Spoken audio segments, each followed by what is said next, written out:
fomos mesmo, que é o momento da nossa morte, acontecido nesta casa. Então, para lembrar um pouco só a minha grande ligação com Leopoldina, eu gostaria de relembrar que eu tive aqui a primeira vez com 20 anos de idade, no dia 20 de abril de 1984, dia do centenário de nascimento de Augusto dos Anjos, o que faz exatamente 30 anos, 6 meses e 26 dias atrás, que foi o número... os romanos gostavam muito nos epitáfios de colocar essa coisa inteira, anos, meses e dias. Isso foi a vida de Augusto dos Anjos, 30 anos, 6 meses e 26 dias. Cheguei incógnito, obviamente, eu só tinha um livro publicado, era um jovem desconhecido, fui para o cemitério imediatamente, vi aquele belo túmulo com um anjo colocado em 1965 pelo Pascoal Carlos Magno e queria tirar uma fotografia. Aí eu não via ninguém, eu olhava de um lado, olhava para o outro, aí apareceu uma figura, era o coveiro. Eu chamei e falei, você pode tirar uma foto minha aqui? Ele falou, não sei mexer com isso. Eu falei, não, é fácil, você já tem o enquadramento, você trabalha com ele o dia inteiro, né? Que o túmulo é sobretudo um enquadramento.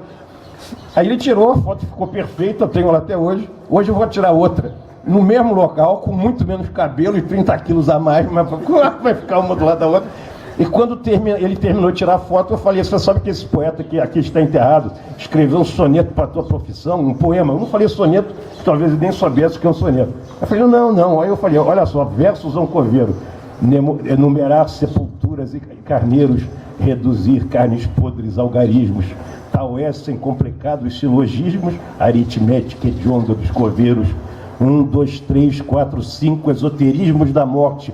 Eu vejo em números inteiros, em fujo dos letreiros, na progressão dos números inteiros, a gênese de todos os abismos. Ó Pitágoras da última aritmética, continua a contar na paz ascética dos tábidos carneiros sepulcrais, tíbias, cérebros, crânios, rádios e úmeros, porque infinita como os próprios números, a tua conta não acaba mais. E aí o coveiro ficou visivelmente emocionado, talvez ele não tenha entendido muita coisa, mas como todos nós sabemos, a batida a rítmica do decassilo do Augusto dos Anjos, ele emociona até quando o homem perde certas coisas conceituais, talvez superiores à sua cultura. A sensibilidade transcende, isso é uma coisa que só a grande poesia consegue fazer. E depois eu estive outras vezes aqui, tive muitas vezes em Sapé, muito emocionado, conhecendo o Tamarindo, que ainda lá está, graças a Deus, essa coisa toda. E ocorreu esse fato, a questão de 12 anos atrás, se não me engano, trouxeram a muda do tamarineiro original, do engenho Pau d'Arco, para ser plantado atrás do túmulo do Augusto dos Anjos aqui, foi desapropriado um pequeno trecho para o muro. O muro era rente ao túmulo, fizeram aquele trecho justamente para plantá-lo, que eu achei uma ideia maravilhosa, e a mesma pessoa que trouxe essa muda, trouxe outra numa latinha de leite ninho, uma coisinha desse tamanho, e deixou na minha casa.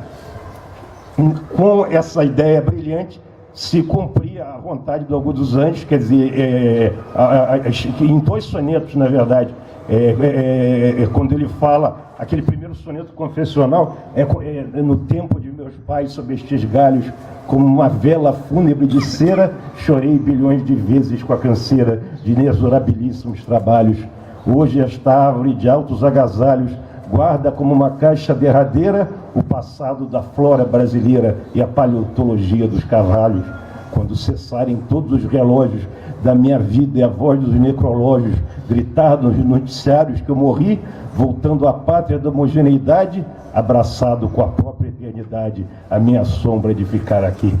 Calma, tá lindo isso. O Augusto tem que ser aplaudido sempre, porque a gente nem aguenta não aplaudir. E é o outro soneto que não fala tão exatamente, que aliás é um dos mais extraordinários dele, e é muito difícil falar de soneto extraordinário de Augusto dos Anjos, que ele só os fez, todos são extraordinários, que é: agora sim vamos morrer unidos, tamarindo da minha desventura, tu com o envelhecimento da nervura, eu com o envelhecimento dos tecidos. Ah, essa noite é a noite dos vencidos.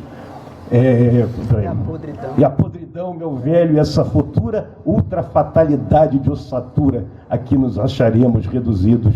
Não morrerão, porém, tuas sementes, e assim para o futuro, indiferentes florestas, vales, selvas, glebas, trilhos, na multiplicidade dos teus ramos, pelo muito que em vida nos amamos, depois da morte ainda teremos filhos. Que é outra coisa, vamos aplaudir que ele merece tudo. E como nós sabemos, há mais ou menos 3 anos atrás, esse tamarindo morreu. Eu fiquei desolado quando soube. E o meu eu moro numa cobertura na Lapa, ali em plena zona boêmia do Rio de Janeiro. E eu coloquei no vaso o maior que eu podia, e ele ficou mais ou menos desse tamanho, do chão até aqui, com o vaso e tudo. Virou uma espécie de bonsai. Ele estava há 11 anos comigo, mas não podia crescer mais do que aquilo. Tentei plantá-lo em vários lugares no Rio de Janeiro. Oficiei o Jardim Botânico do Rio de Janeiro, que é um espaço enorme, com muitas árvores plantadas em homenagem a personalidades, ou pouco personalidades, algumas muito duvidosas, inclusive, e falei, se vocês plantarem, eu mando fazer as duas placas de bronze com esses 2 sonetos para colocar embaixo, e eles recusaram, dizendo que o exemplar não tinha sido colhido cientificamente, como se aquilo fosse simplesmente um jardim científico, que é uma mentira. Então eu sei que quis o destino que ela continuasse comigo, e morreu o outro. Eu avisei os amigos de Leopoldina, viemos de carro para cá com ela no dia 10 de outubro de 2012, quer dizer, faz pouco mais de 2 anos. Ele pequenininho, enfesadinho, eu plantei do lado de onde estava, ainda está lá o resto do tronco, e ontem estive lá e ele está mais alto que eu. Ele passou da minha altura, ele espalhou enormemente seus ramos, sobretudo para as laterais, e então foi uma emoção imensa para mim. E revendo aquele anjo do Pascoal Carlos Magno colocado sobre o túmulo, eu reparei aquele terceto que foi gravado embaixo, como se fosse uma definição do Orgulho dos Anjos. Eu sou aquele que ficou sozinho cantando sobre os ossos do caminho a poesia de tudo quanto é morto. Que é uma coisa belíssima, mas eu sempre achei que o que daria dimensão à grandeza metafísica, o sentido de profunda religiosidade dentro de uma ciência materialista. O Orgulho dos Anjos é um místico materialista, um materialista místico. É difícil, porque essa quadra que eu vou falar agora, que eu acho que seria perfeita. As minhas roupas, quero até rompê-las, quero arrancado das prisões carnais, viver na luz dos astros imortais, abraçado com todas as estrelas. Isso aí seria espantoso, mais bonito ainda, mas como está maravilhoso. Então, finalmente, para terminar, nos recordamos que há 100 anos atrás, às 4 da madrugada, num dos quartos ali de cima, pouco antes de morrer, Augusto dos Anjos pediu um espelho de bolso para sua esposa, olhou seu próprio rosto, 12 dias de pneumonia. Eu já tive pneumonia, uma coisa desgraçada, mas eu, graças a Deus, nasci depois do Alexander Fleming e da penicilina.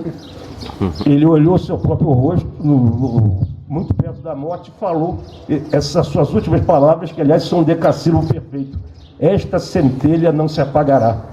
E creio que ele se referia no sentido imanente e transcendente, a sua obra e o seu espírito. E o fato de nós estarmos aqui todos juntos e reunidos neste momento é a prova da veracidade absoluta destas suas últimas palavras proferidas nesta casa exatamente um século atrás. Muito obrigado.